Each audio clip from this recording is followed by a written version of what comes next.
So I'm going to begin with a quote. We've got an hour together and we want to maximize our time, so we'll hear from each of you as much as we can. I'm going to start with a quote, which is from Daddy Janky, and then I'm going to ask you each to respond. So her words: "For the sake of the world out there, we have to start investing our consciousness into the future, to be pulling ourselves into the future.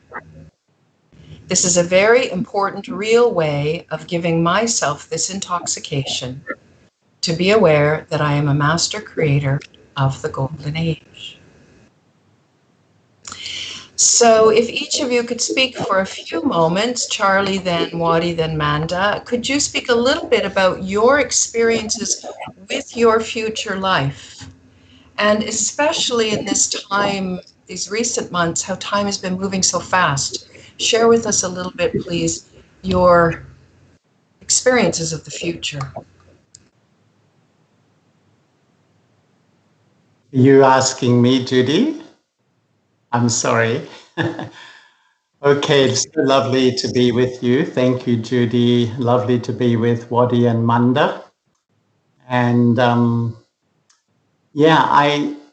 I've had quite an interesting experience over the last maybe 4 months or so, during the time our world has dramatically changed. And I think for the first time in all my Brahman life, I felt quite pulled towards the future, towards the golden age. And if I really reflect on my Brahman journey, most of the time, I think I've been quite absorbed in learning, studying, observing myself, transforming, serving the divine family.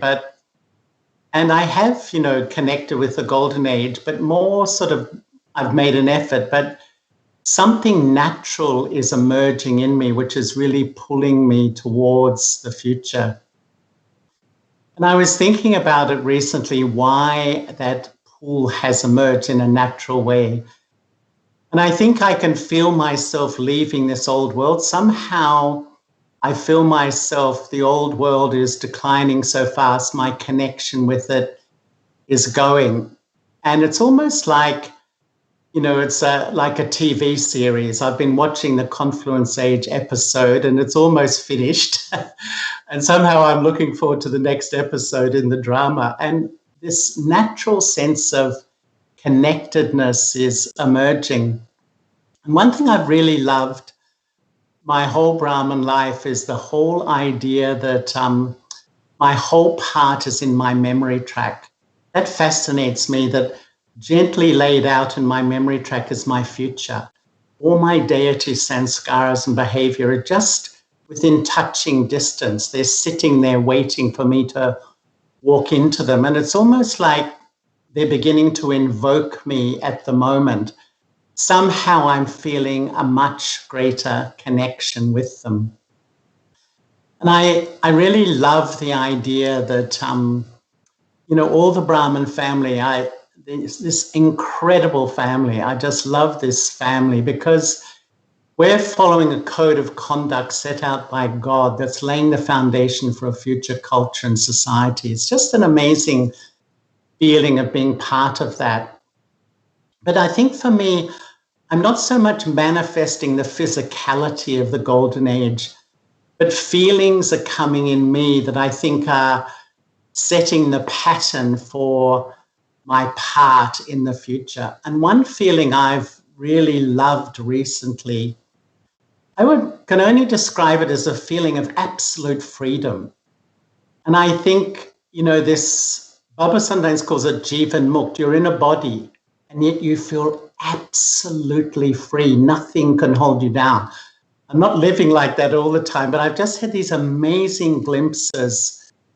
And especially in my mind, like, the habitual patterns of processing and analyzing sometimes are just not there. It's just being and minimal thought and maximum feeling. It's an incredible sense of becoming free from myself, in a sense, I would say. But not only that, I think I've had this incredible feelings of belonging too.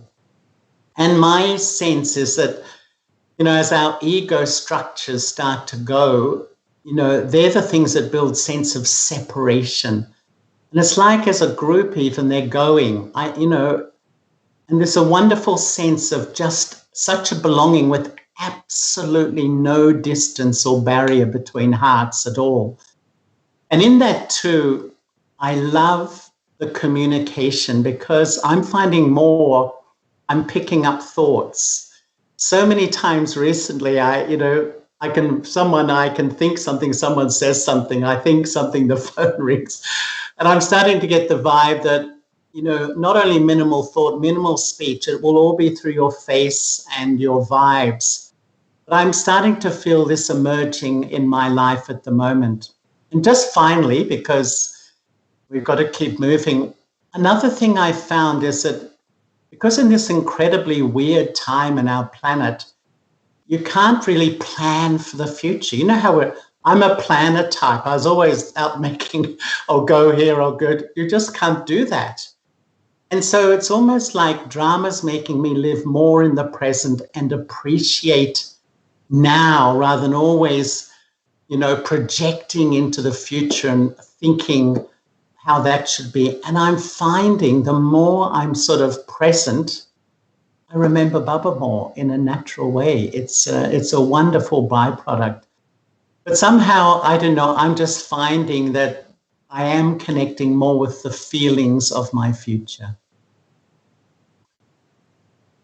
Thank you, Judy. I'm going to finish there. Om Shanti. Good morning, everyone. Pretty much in agreement with everything that Charlie's saying. The only point where I would digress, I am not a planner. I really do have a great trust in timing. But I think that even timing doesn't happen by itself. You have to have been conscious and doing what we might say is the right thing and allow for the timing to happen automatically so that you're not breaking your head with making decisions and thinking, will it happen? Won't it happen? Now, for me too, I would say going back to when I first came to the Brahma Kumaris, then the nature of being very logical and very practical and very earthed. And there wasn't a particular appeal for the idea of the golden age in the way that it was presented. The appeal really was about the termination of the sorrow of humanity and the desire perhaps to contribute to that.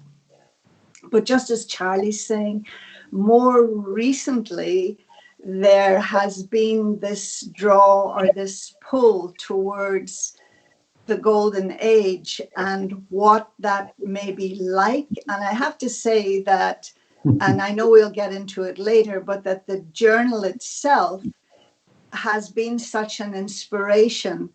And the image coming again, like, the water wheel, and where it's like now that part that is the golden age, it's on the top and it's invoking us and we're invoking it.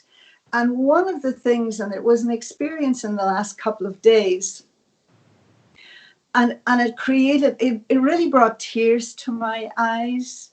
And that doesn't always happen so easily, but Manda doubts that, but the awareness of that world and that this is what God wants for us and that He has been encouraging us towards it and becoming worthy of it. And I was thinking today too about, what's remembered. And one of the things that those of the Abrahamic religions, anyway, when they speak about heaven, there is the assumption that when they go to heaven, they're going to be meeting all their kith and kin who predeceased them and that those who will come after them of their family or clan will also be there. And I realize now that that's probably an accurate memorial of heaven, in that we will all continue to be together. But that of itself is not what is the pull for me, because I know that if you are following what Baba's telling us in terms of spiritual laws, then you will always be with good people. And the main thing for me in the Golden Age is this idea of the matching of sanskars. And even though everybody will be coming from the same basis of love and peace and purity, but there will still be a difference in the communication of equals with equals. There will be no feeling of superiority or inferiority, but that whole thing of vibrations, and something that various experience I have had of the Golden Age and of the quality of love. And once again, it won't be an exchange, you giving to me and me giving to you, but it'll be more a circular motion, that the love will just be there, and we'll both be operating in that circle, if you like. And so once again, there's no giving and there's no receiving. You're just in the expression and the experience of love, even though some will have a somewhat higher vibration than the other. And the other thing of the Golden Age that I've been aware of, that we know there won't be the consciousness of God. There will be something akin to that, because God's vibration is there. But it's not even that we will be so conscious, but the feeling is it will be as though we're omnipresent. You know, in other words, because we're all nature, animals, human beings are all, again, operating on the same level of vibration. And so when I look, for instance, at a bird flying, it's not that I will be in admiration of the bird flying, but I will be in that experience. Whatever I'm seeing, I will be in that experience without having, you know, moved out of my own body.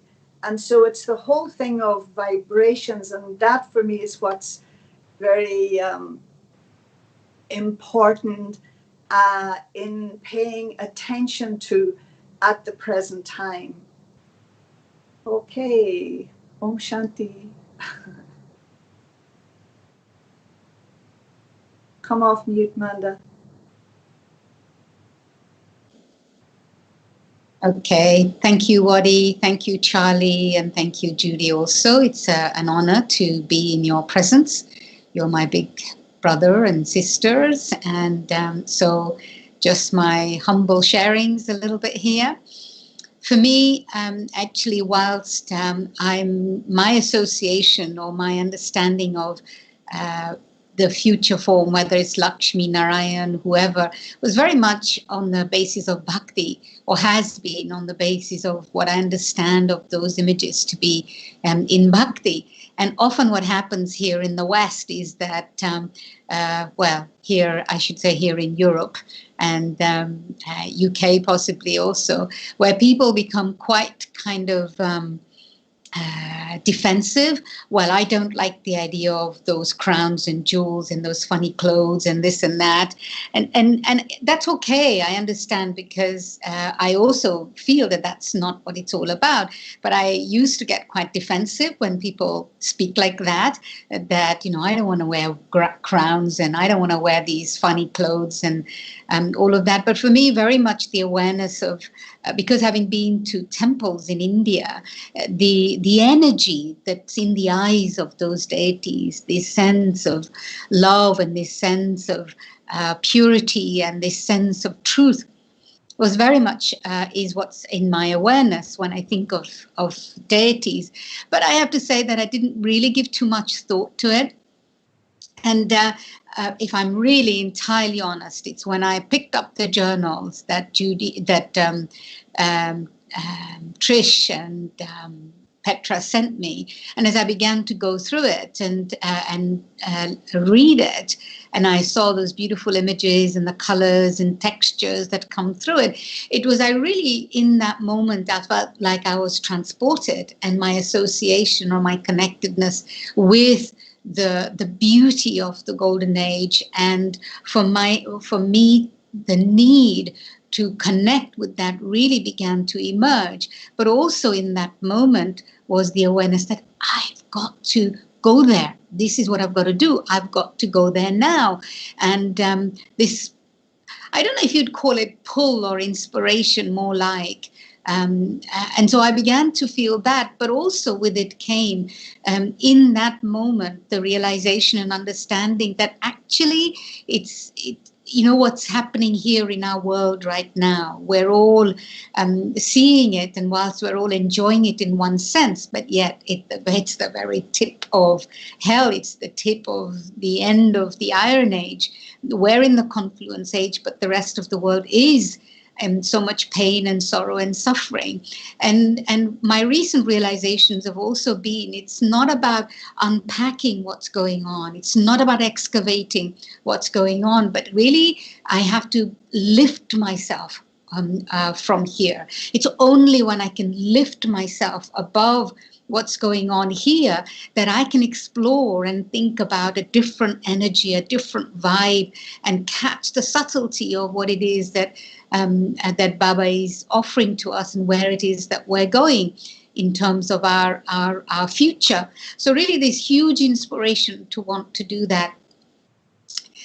But I do feel a little bit kind of, I find myself in these desire to experience, but also using the journal and everything else that we've been given, using that I'm able to get into touch with it. But for me, the most interesting thing, and it's a fascination for me that's always been there, but more so in recent times, and particularly thinking about our future form, is what is this energetic, subtle exchange or subtle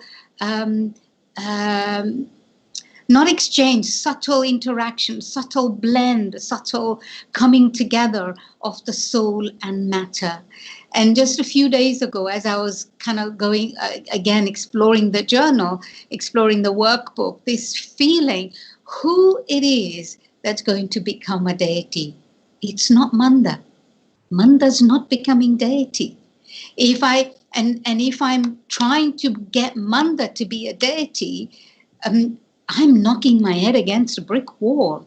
But this recognition of the separation and this sense that Manda has to merge and the soul has to manifest, this pure divine spiritual energy has to manifest in such a way that it becomes that which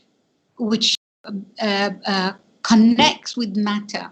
And this really incredible feeling of the translucence, if there is such a word, translucent it is, but I don't know if the word is translucence, the translucentness of this connection between soul and matter.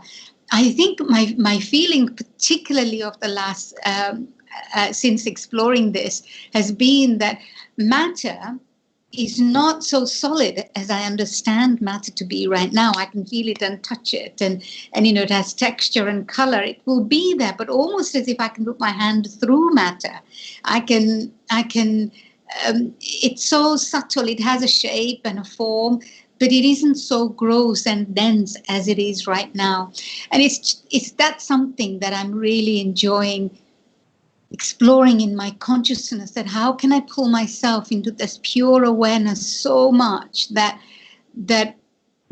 Manda, I honor Manda for what she is and what she can do and what she can achieve and all of that, but that's not going to be what's going to be purified into the future, but that merges, and what is the purest and the most divine begins to emerge to the surface.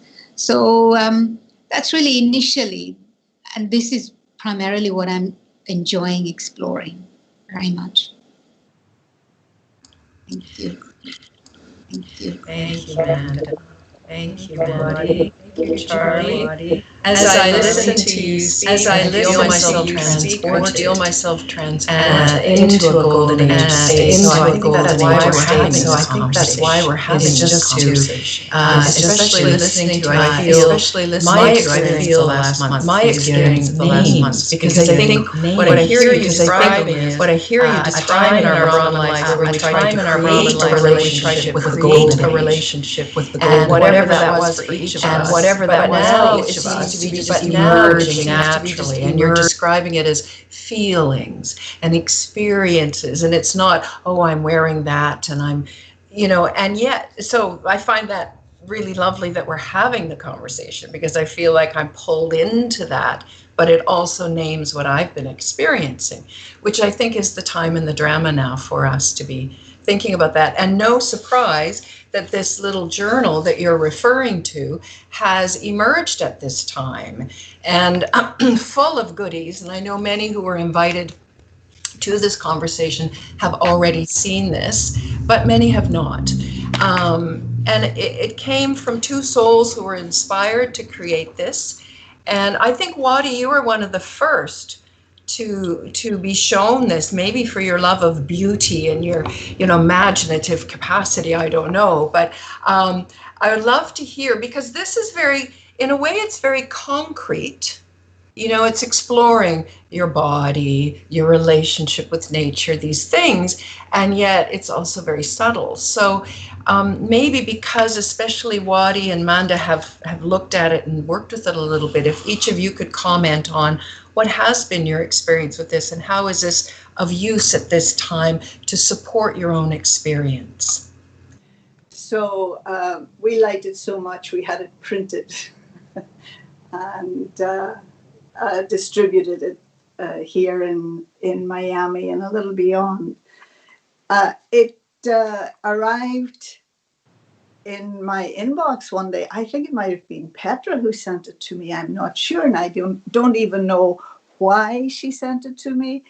And as mentioned earlier on, I'm a very practical person, but I love it. I love it when something bypasses my practicality, bypasses the so-called intellect, and where you're just defenseless in the face of something. And so with no precursor to this, nobody told me anything about it, didn't know that it was coming down the pike, so to speak. And I just was instantly smitten. And I wrote back to the sisters to say that this was the most beautiful thing I had ever seen. And that was how it grabbed me, as I say. And I love it when I find things that it's like discovering, somebody can tell you about Niagara. You hear so many things about Niagara and you go and you see it. And it's like, oh, they were right or they were wrong. But it's those little waterfalls that you discover by yourself when you're just meandering somewhere that really take your breath away. And I guess this book for me was a little bit like that. And then the process started of making it available to more people. We have started to do it in Miami just in the last few days. And the idea was that we would tie it in with the unified yoga thing. And so it was like to be half an hour, but every day it has gone well beyond 1 hour. And the things that I've had such beautiful experiences.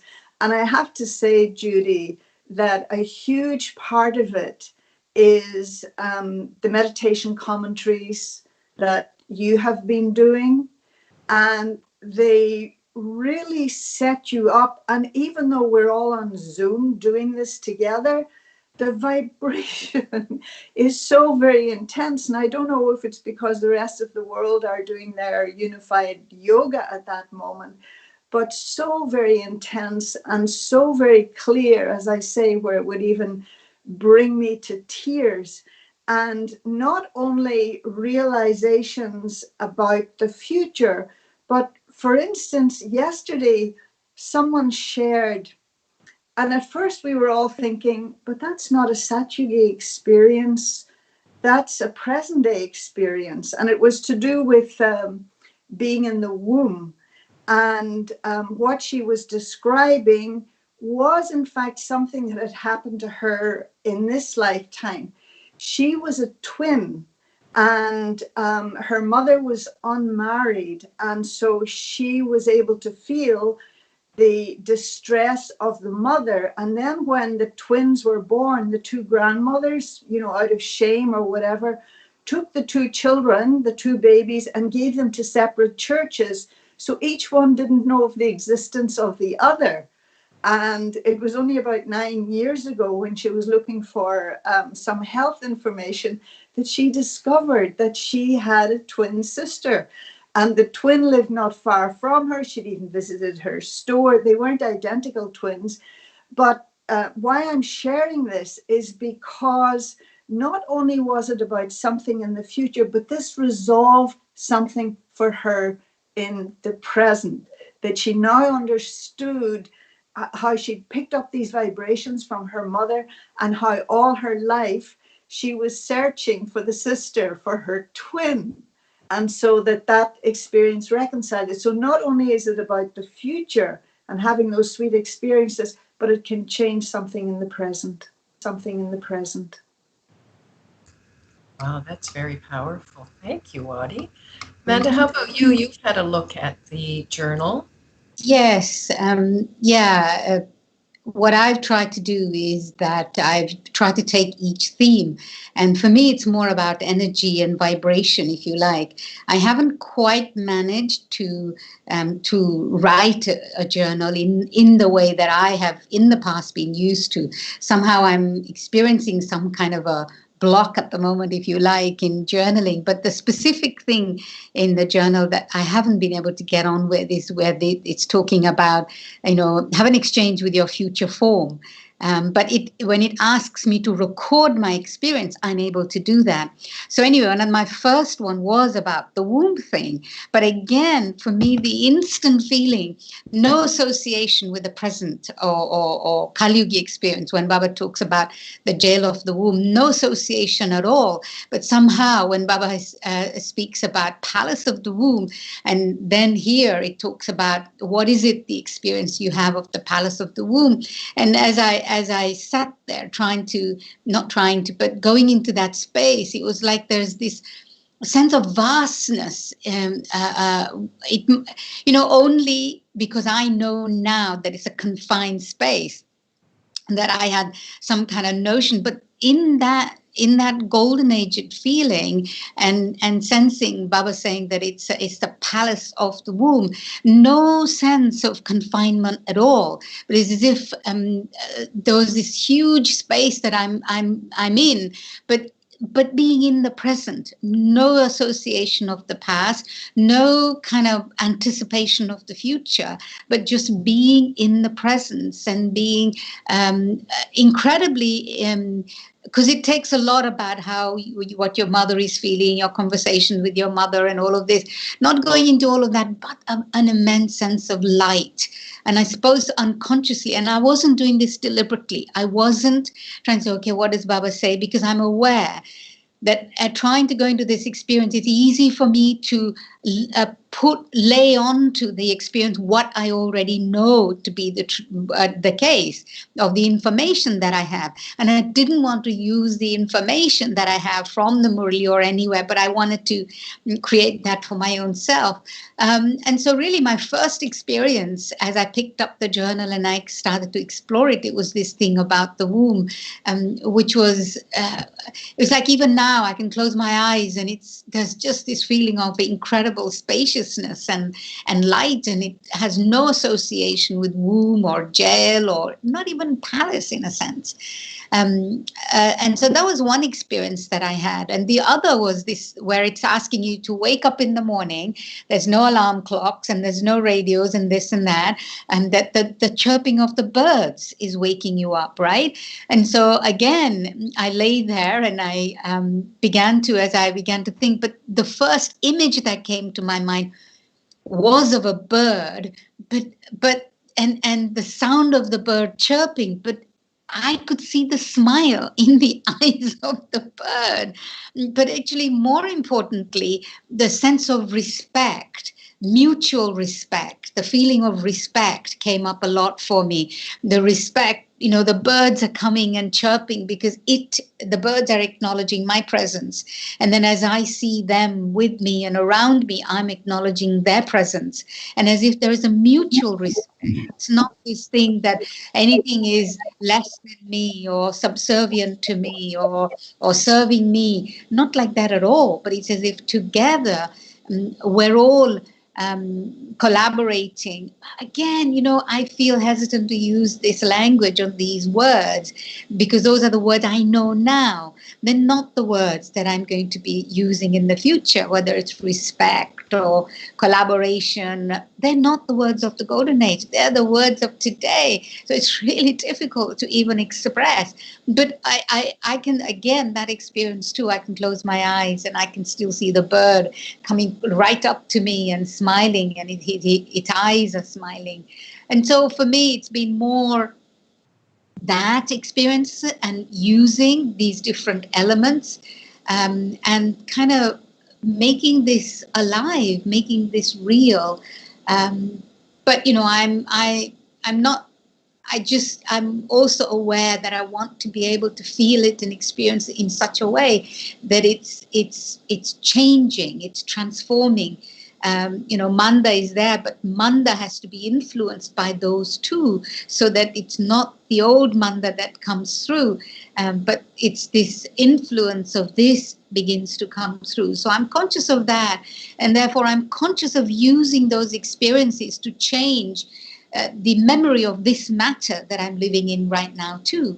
The memory of this matter is what bypasses my current deeper spiritual experiences if I'm not careful enough.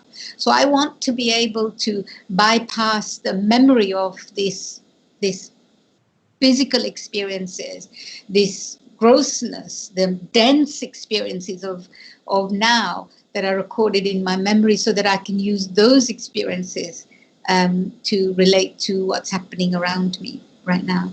So that's been those two so far are the experiences that I've explored with the journal myself. And yeah, I am recording them. I'm journaling in that sense. So it's not that I'm not journaling at all, but maybe I have a association of some kind with the journaling. So that was the thing, my latest thing. It's beautiful. Thank you, Manda. Both you and Waddy, it's interesting as I listen to you and your selection of words. You're so, to describe an experience, it doesn't really fit the vocabulary we have now. And even that seems like a beautiful process. That's what I experienced with it as well. And I think it was intended as a catalyst. And so it sounds like it's doing that. It's providing a catalyst to, as you say, Waddy, sort of bypass the intellect, bypass the analysis, and bypass Manda, and just open something in the soul that's recorded, as Charlie says. It's time to come out. Can I just add one thing, and then Charlie, you've been quiet for a long time, but it has increased my love for Baba, and the imagery that comes is like that Baba was handing me down, placing me in the cradle of my mother's womb where I would be gently rocked into existence, and that he's doing this for me, and this is what he's given me. So the love for Baba has increased, just experientially as well. Charlie. Wonderful, Waddy. Thank you. Well, Charlie, I was going to ask you to talk a little bit about the value of having something like this emerge at this time for the Brahmin family. Yeah, Judy, just when Manda was finishing then, she was just talking about the relationship with matter. And I remember meeting a medical scientist here in Australia, and, we were talking about the soul and the body, and he was just saying how, the body is really 99.9% space. In a way, it's like a hologram. And I feel that's how the soul will sort of sit in the body of a hologram. It will just feel like it's carrying you in your story. It's not me. I don't have this ownership or this. It's just the relationship will be just so different and it'll be so light. But I have looked at all the materials, but I must be honest, I haven't been practicing. But when I saw it as a bit like Waddy, I just thought, wow, this looks so different. There was such a vibe with the artwork. It was so beautiful.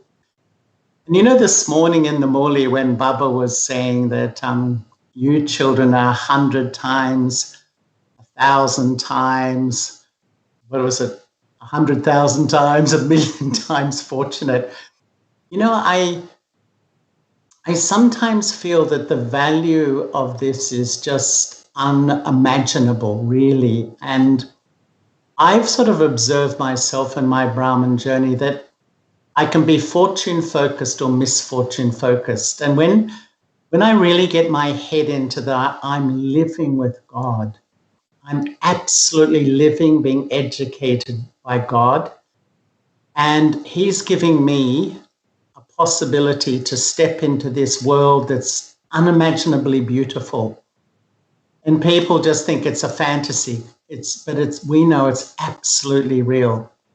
And when I'm in that space, I find it cancels out a lot of my trivial stuff. When I'm misfortune focused, I get so caught up in all the little problems, issues, and conflicts that the wonder of this life is sometimes cancelled. And I remember once in my very early days, and I don't know whether Waddy or Manda were there, but we went up to Guru Shikha, which is, right at the top of Mount Abu. And in those days, a lot went into trance, and Daddy Manohar Indra and a few of the Daddy Chandramani were there. They gave us all drishti to go to the golden age, to travel in trance. And a few did. And I remember as we traveled back to Madhaban, there was one young brother from London. And we said, what did you experience? And he had tears streaming down his face. And he just kept saying, you can't imagine how beautiful that world is.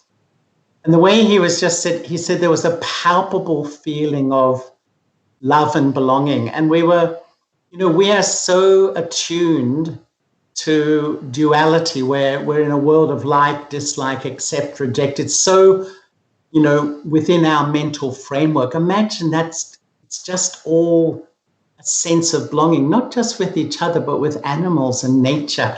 This whole sense of unity, belonging, which I think is so in the DNA. And that's why I feel the value of this is to take us step into the incredible fortune. And sometimes when I really travel there myself, it just blows my mind, really the world we're just about to enter. And really in the last few months, I really feel it's genuinely close. Whereas perhaps for the rest of my Brahman life, I've known it's there, but I couldn't see the trees of heaven, but I'm starting to see them now. We couldn't see the trees for the forest, as they say. Exactly. Trees, the forest of service and effort and all those things Yeah. you referred to early. I think one of the things, though, is the danger of eating that fruit at the moment, too, even while the world is plunging into the depths of negativity. That just finding that there's so many good things happening for us. And as I say, you can very easily think you're deserving of them and take them. And this is what Baba warns us against, not eating that unripened fruit. Yeah, it's a very magical time, even while the world is in distress.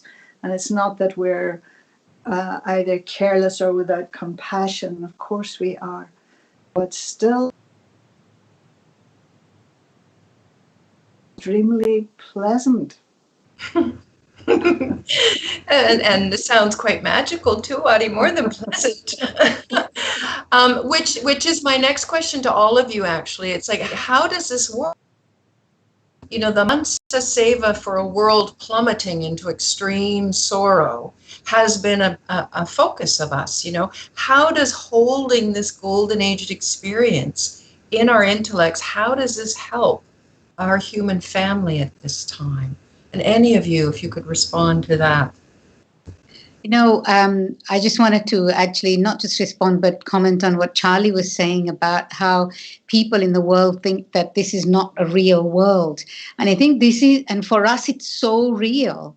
And this in itself actually is a very powerful thing, that if we can, through our consciousness, manifest it for people. I think what, you know, in a sense, answer to your question, my response to your question, I think is that this invisible world, this inaudible world, this intangible world, for the people out there is so audible, is so tangible. And when it becomes such a reality in our consciousness, then this is what Baba's asking us to do, in a sense, handing it to people by experiencing it ourselves in such a way that they too can begin to feel a reality. You know, many years ago, I was traveling with Daddy Gulzar, and I remember actually it was in South Africa, maybe 21 years ago, something like that.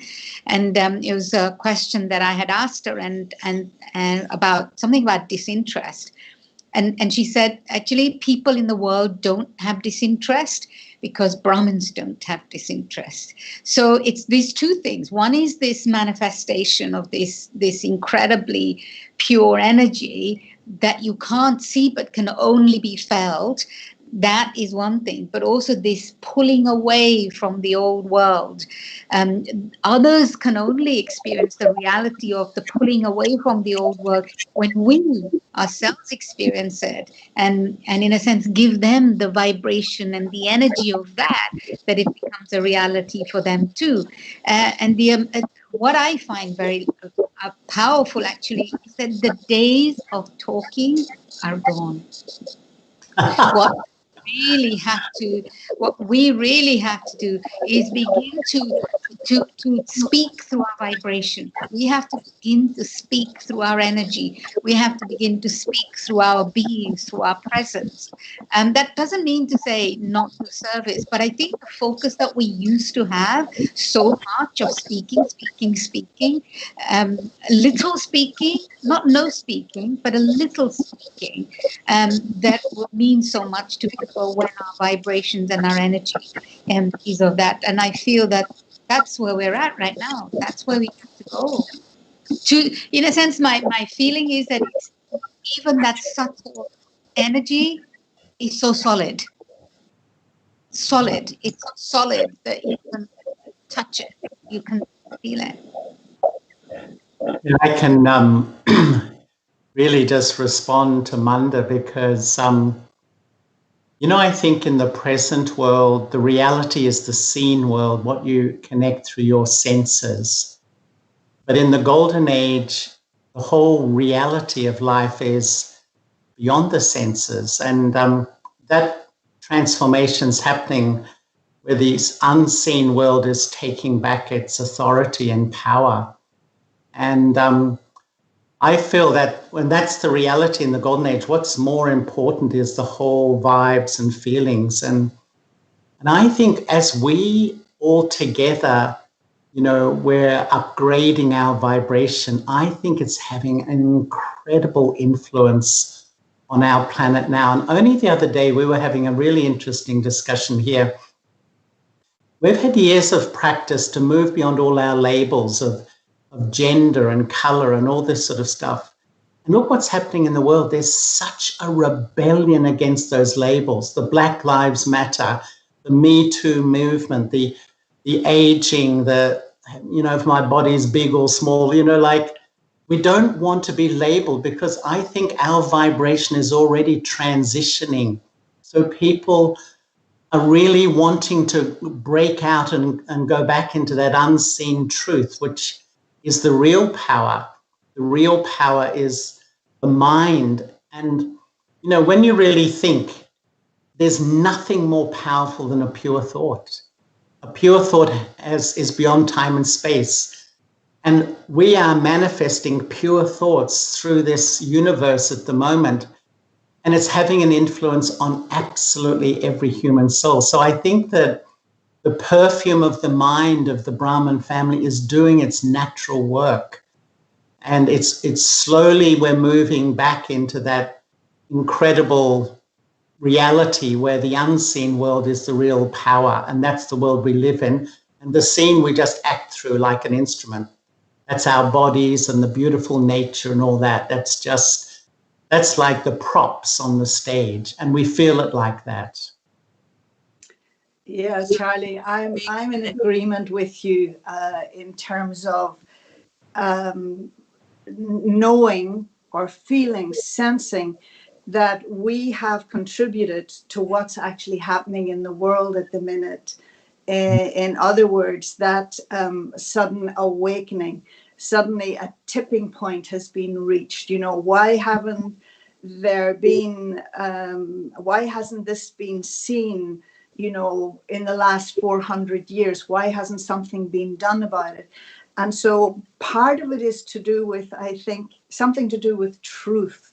The truth is a big part of it. People are yearning for truth and realizing about going beyond the labels, and the people now coming to the awareness that they did do wrong things in relation to other people or society or whatever else. So there is this kind of awakening at the moment. And I like to think that having meditated, all of us, for 45 or 80 years, whatever it is, that we have contributed to that.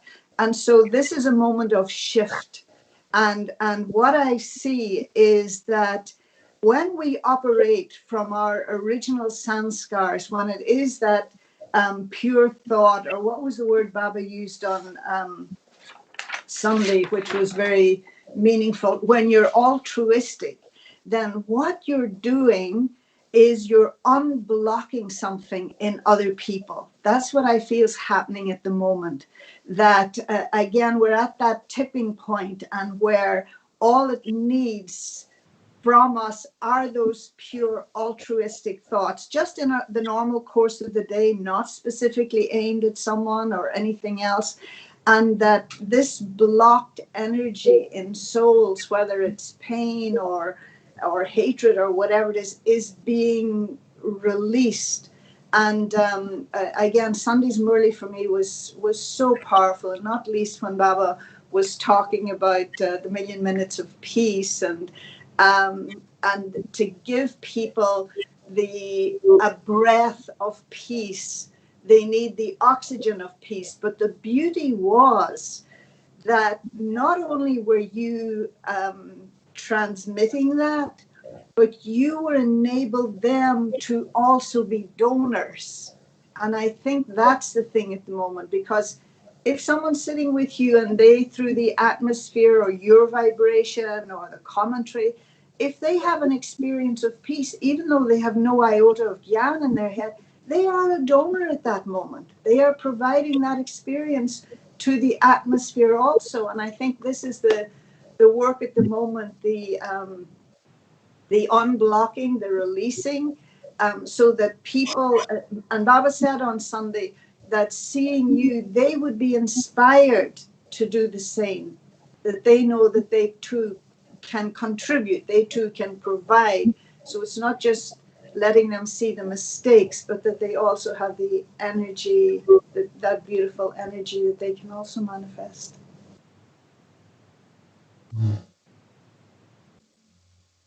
I just wanted to bring something in onto this is slightly different to what's being talked about at the moment, but I think that what is unique about Baba is teaching us, and what is unique about our whole context and philosophy, if you like, is where we're not just, remembering God and being so conscious to be away from the world, but actually we are bringing those experiences into this world and our interplay with other souls and with matter, and this energy that's changing, we're learning to build this incredible relationship with the world of matter, through service of souls and individuals, but also bringing this energy and almost changing the molecules of matter, if you like.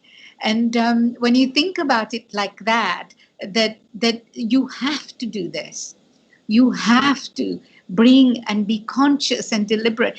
Daddy would sit in her room in Oxford, this amazing window, and she has the best view from the house, from the building, and you'd be sitting there and she'd say, looking out the window and admiring what's out there. But at the same time, she'd say, you think I come here for this? Do you think I come here because of this matter?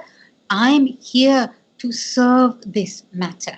It is not, I'm not taking from it, but I'm here to serve this matter. And so no matter how beautiful it is, how amazing it is right now, our role even to bring that energy, and I think it's about feeling.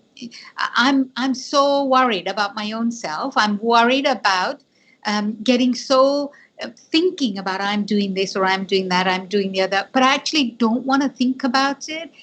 I want to be able to sense the energy, and I want to be able to feel the energy infiltrate, if you like, into matter, into things around me, so that it's doing its work. And it's so easy for me to say, okay, what's the result of this or what's the result of that? But actually to pull away from that notion of thinking, well, I did this and that happened. Because ultimately, when we are so conscious, we're in God's remembrance, we have no idea what we are enabling. We have no idea.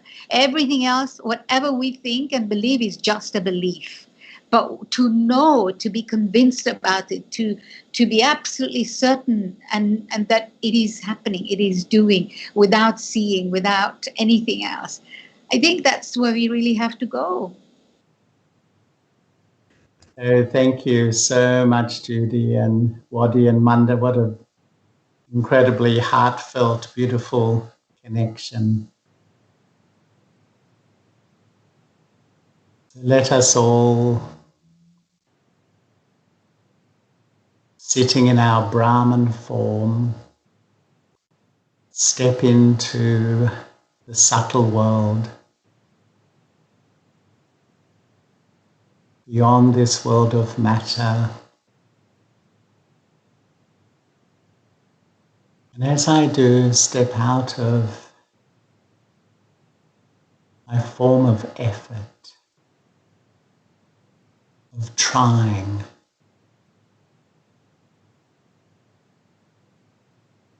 and consciously step into your future form. You don't have to see it, but just feel myself wearing the sanskaras, the feelings and the behavior of the deity.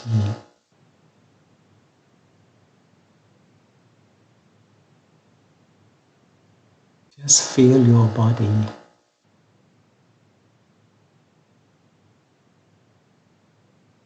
It is so light.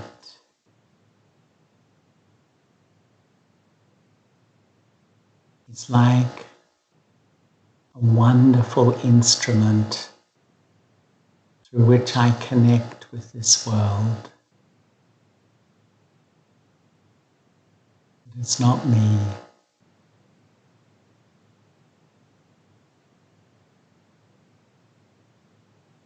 And entering your deity mind, just one pure thought emits an unlimited fragrance of loving vibrations and energy fills the space around me.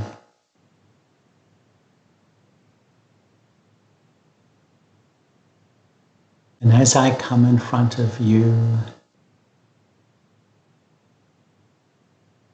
the sense of belonging, that we can read each other through our smiles and our faces.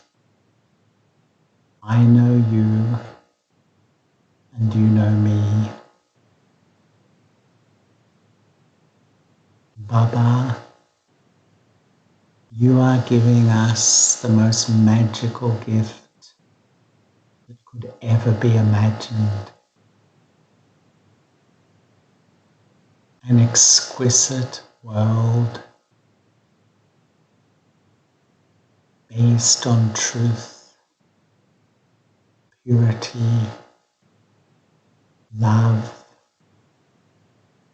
and absolute beauty.